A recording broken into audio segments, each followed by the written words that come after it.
ধরা যাক যে আমাদের একটি ভেক্টর ক্ষেত্র v আছে এবং এটা সমান হলো যে মাইনাস মানে x এর দিকে এর মান হচ্ছে y এর উপর নির্ভরশীল, তো এটা হবে মাইনাস y যোগ এবং আমার y এর দিকের মান হচ্ছে x এর উপর নির্ভরশীল।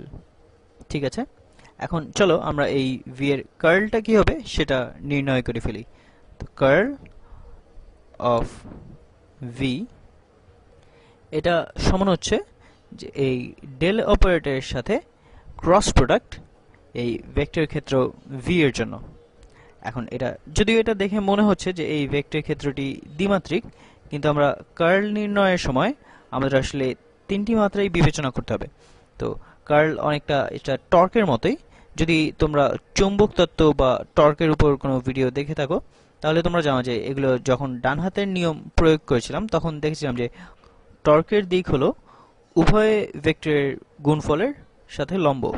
সুতরাং উভয়ই যদি কেবলমাত্র x এবং y অক্ষ বরাবর এর উপাংশ থাকে তাহলে তবে এর ফলাফল হবে এই z অক্ষ বরাবর, যা কিনা এই উভয় ভেক্টরের উপর লম্ব। সুতরাং আমরা এখন ক্রস প্রোডাক্ট নেওয়ার ক্ষেত্রে তিনটি মাত্রাই বিবেচনা করব। সুতরাং আমরা এখানে লিখি যে পার্শিয়াল ডেরিভেটিভ x এর সাপেক্ষে, পার্শিয়াল ডেরিভেটিভ y এর সাপেক্ষে, পার্শিয়াল ডেরিভেটিভ z এর সাপেক্ষে, এবং তারপর আমাদের x উপাংশ হলো নেগেটিভ y এবং y উপাংশ হলো x এবং আমাদের কোনো z উপাংশ নেই। এখন আমরা i উপাংশের জন্য করব, তাহলে আমরা এই সারি এবং এই কলাম বাদ দিব। তাহলে আমরা পাই যে পার্শিয়াল ডেরিভেটিভ y এর সাপেক্ষে এটা 0 এর জন্য বিয়োগ এই পার্শিয়াল ডেরিভেটিভ z এর সাপেক্ষে এটা হলো x এর জন্য। এখন এই পুরোটা গুণ i এবং তারপর বিয়োগ, মনে রেখো যে আমরা এখন j এর জন্য করছি, তো এখানে হবে যোগ বিয়োগ যোগ। তাহলে আমরা j এর জন্য করছি, তো আমরা এর সারি এবং কলামটা বাদ দিয়ে দিই। তাহলে আমরা পাবো যে x এর সাপেক্ষে এর পার্শিয়াল ডেরিভেটিভ 0 এর জন্য বিয়োগ z এর সাপেক্ষে পার্শিয়াল ডেরিভেটিভ নেগেটিভ y এর জন্য, এবং তারপর এই পুরোটা গুণ j এবং তারপর আবারও আমরা করব যোগ এবং শেষ পর্যন্ত আমরা k এর উপাংশ করছি। তো এখানে হবে x এর সাপেক্ষে পার্শিয়াল ডেরিভেটিভ x এর জন্য বিয়োগ y এর সাপেক্ষে পার্শিয়াল ডেরিভেটিভ এবং এটা হবে নেগেটিভ y এর জন্য। আশা করি এটা বোঝা যাচ্ছে। তো এটা হলো k উপাংশ। এখন তাহলে আমরা এটাকে একটু সরল করি। y এর সাপেক্ষে পার্শিয়াল ডেরিভেটিভ 0 এর জন্য এটা হবে 0 এবং z এর সাপেক্ষে পার্শিয়াল ডেরিভেটিভ x এর জন্য। তো z এর সাপেক্ষে যখন করছি তখন x হচ্ছে একটি ধ্রুবক, তো এটাও 0 এবং x এর সাপেক্ষে পার্শিয়াল ডেরিভেটিভ 0 এর জন্য এটা হবে 0 এবং তারপর z এর সাপেক্ষে পার্শিয়াল ডেরিভেটিভ নেগেটিভ y এর জন্য যখন আমরা z দিয়ে করছি তখন নেগেটিভ y এটাও ধ্রুবক, তাহলে এটাও হবে 0। আমরা তাহলে এই সবগুলিকেই বাদ দিয়ে দিতে পারি, তো আমাদের শুধু বাকি থাকে এই k এর উপাংশ। এবং এটা আসলে সাধারণভাবেই বোঝা যায়, তাই না? কমপক্ষে তুমি এই x এর দিক থেকে দেখতে পারো যে এখানে এইখানে এর আবর্তনটা হবে যে এটা যেই দিকে যাচ্ছে তার সাথে লম্ব, অর্থাৎ x এর সাথে, এবং এটা যেই দিকে পরিবর্তন হচ্ছে তার সাথে এটা লম্ব হবে, এবং এই জন্যই এটা z অক্ষ বরাবর অর্থাৎ k এর উপাংশ হিসেবে থাকে। এখন তুমি যদি এটা খুব সহজে বুঝে না থাকো তাহলে এটা চিন্তার কিছু নাই, আর তুমি যদি বুঝে থাকো তাহলে তো কোনো কথাই নেই। এখন তুমি একই যুক্তি এখানেও প্রয়োগ করতে পারো এই y অক্ষ বরাবর বা j উপাংশ হিসেবে। তাহলে আমাদের x এর সাপেক্ষে x এর পার্শিয়াল ডেরিভেটিভ হলো 1 বিয়োগ y এর সাপেক্ষে নেগেটিভ y এর পার্শিয়াল ডেরিভেটিভ হলো -1। তাহলে আমাদের উত্তর হচ্ছে 2। সুতরাং এই ভেক্টর ক্ষেত্রটির যে কোনো বিন্দুতে এর কার্লের মান হচ্ছে 2। এখন দেখা যাক যে এই ভেক্টর ক্ষেত্রটি দেখতে কেমন এবং তা আমাদের এই ধারণাকে সত্য প্রমাণ করে কিনা। তো আচ্ছা, আমি এটাকে একটু বড় করছি। এখন দেখা যাচ্ছে যে এই ভেক্টর ক্ষেত্রটি ঘূর্ণায়মান, অর্থাৎ এর মাঝখানে যদি আমরা কিছু রাখি, যে একটা কাঠি রাখি, তবে তা ঘুরতে থাকবে। এখন প্রশ্ন হতে পারে যে এই কেন্দ্রের কাছাকাছি যদি কিছু রাখা হয় তবে তা কি এখানকার তুলনায় দ্রুত গতিতে ঘুরবে না? এখানকার এখন কার্লের মান হচ্ছে যে 2, তো এই পুরো ভেক্টর ক্ষেত্রটি জুড়েই কার্লের মান হচ্ছে 2। অর্থাৎ একটি ধ্রুবক। এর মানে হলো যে এই ভেক্টর ক্ষেত্রটি যেখানেই কোনো বস্তু রাখা হোক না কেন তা সমদ্রুতিতে ঘুরবে। এখন দেখো যে আমি যদি ঠিক কেন্দ্রতে এখানে একটি কাঠি রাখি তাহলে অবশ্যই ঘুরবে, এবং এই কাঠিটি যদি এখানে রাখা হয় এটা এইদিকে উপর দিকে ধাক্কা দিবে, তারপর এখান থেকে এখানে ধাক্কা দিবে, এখান থেকে নিচের দিকে ধাক্কা দিবে, এবং এভাবে চারদিক থেকে এটা ধাক্কা দিলে এটা ঘুরতে থাকবে। এখন আমি যদি কাঠিটি এখানে রাখি তাহলে এখানে তুমি দেখতে পাচ্ছ যে এখানে উপর দিকেও এটা বাম দিকে ধাক্কা দিবে এবং নিচেও এটা বাম দিকে ধাক্কা দিবে। কিন্তু তুমি যদি একটু ভালো মতো দেখো তাহলে তুমি দেখবে যে উপরে যে ধাক্কাটা দিবে সেটার আসলে মানটা একটু বড়, তো নিচের দিকে যেটা সেটার মানটা একটু ছোট।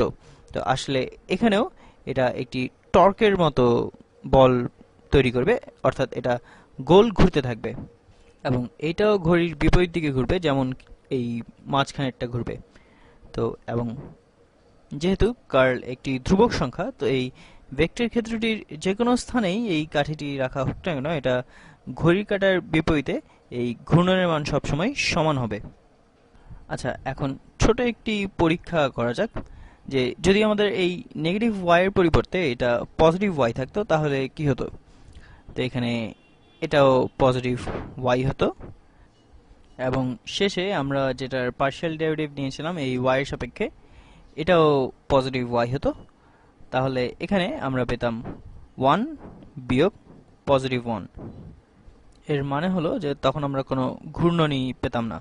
তো কোনো ঘূর্ণন না পাবার অর্থ হলো যে এই এক্স অক্ষ বরাবর যে টর্ক এবং ওয়াই অক্ষ বরাবর যে টর্ক এটা একে অপরকে নিষ্ক্রিয় করে দেয়।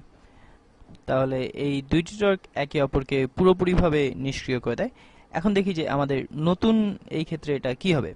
এটা ছিল আমাদের আগের গ্রাফ, তা আমি একে নতুন ক্ষেত্রে পরিবর্তন করি। তাহলে এটা হলো আমাদের নতুন ভেক্টরের চিত্র। তো এর মানে হলো যে এই ভেক্টর ক্ষেত্রটির যেখানেই আমি একটি কাঠি রাখি না কেন তা কখনোই ঘুরবে না।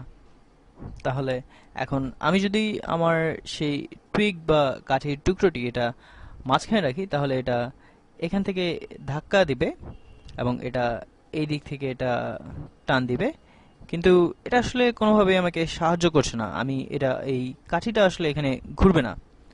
বা এটাকে তুমি যদি অন্য কোথাও রাখো, তুমি আসলে এটা যে কোনো জায়গায় রাখতে পারো। তো ধরো আমি এটা এখানে রাখলাম, তো এখানে যদি এটা রাখি তাহলে এটা ধাক্কা দিয়ে এটা বাইরের দিকে বের করে দেওয়ার চেষ্টা করবে, অর্থাৎ এখানে পানির প্রবাহ এই বাইরের দিকে বল প্রয়োগ করবে এবং কিন্তু তা ঘুরবে না।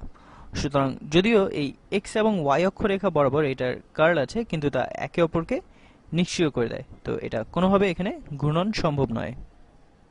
সুতরাং একে বলা হয় যে অনাবর্তনশীল একটি ভেক্টর ক্ষেত্র। এখানে কোনো ঘূর্ণন সম্ভব নয়। এখানে সকল বল বিভিন্ন বস্তুকে বল প্রয়োগ করবে কিন্তু তা ঘুরাবে না। এখন শুধু মজা করার জন্য যে এই ভেক্টর ক্ষেত্রটির ডাইভারজেন্স বা অপসরণ কেমন হবে, আমার আসলে 2 মিনিটের মতো সময় আছে এবং আমার মনে হয় যে এটা বের করাটা খুব সহজই হবে। আমি প্রথমে এইগুলিকে একটু মুছে ফেলি। এটা করাটা আসলে সবসময় মজার। তো চলো আমরা এখন এইটার ডাইভারজেন্স বের করি। এখন এই ভেক্টর ক্ষেত্রের ডাইভারজেন্স হবে যে এইটার পার্শিয়াল ডেরিভেটিভ এক্স এর সাপেক্ষে।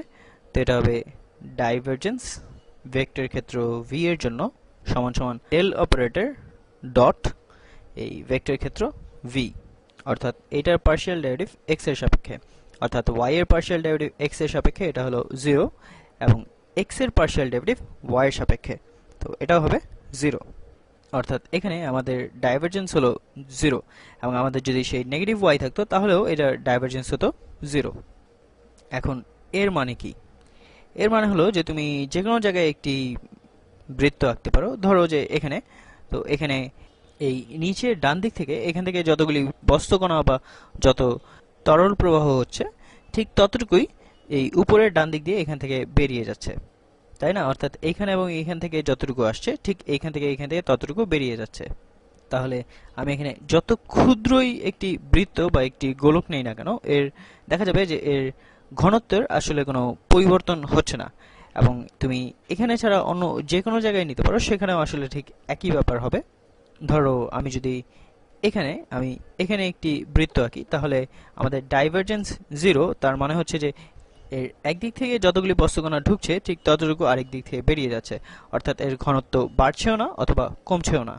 আমাদের সময় প্রায় শেষ হয়ে এসেছে এবং আসলে আমাদের এই ভেক্টর ক্ষেত্রটা বিশ্লেষণ করাও শেষ হয়ে এসেছে।